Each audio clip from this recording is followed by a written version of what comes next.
สีเปิงเชิงยามมาเห็นลาใส่ตาไอ้แนมให้เบิ่งโอ้ยผู้ชายเป็นเชิงผู้นายสิถึงอยู่บ่น้องตรงคำเขาลือมาคือคำเอาสาสาวเมืองหลวงน้ำท่าเป็นเทพธิดาปันดอก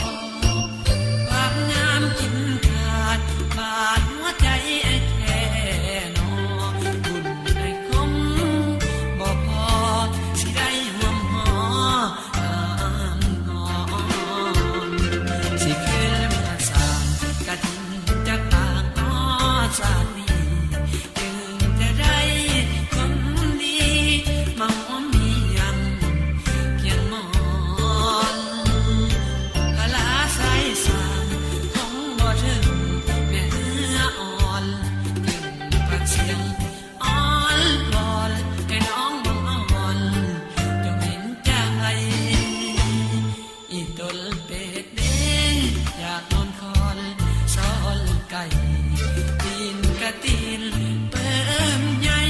มันปีนได้ก็ไหลลง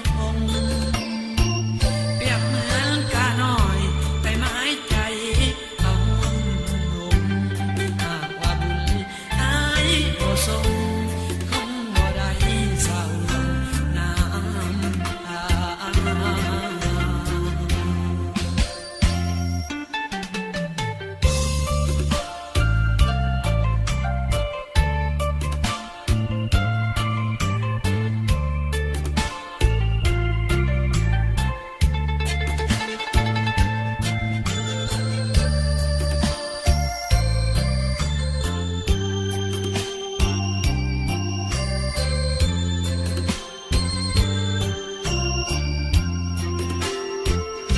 สิแค่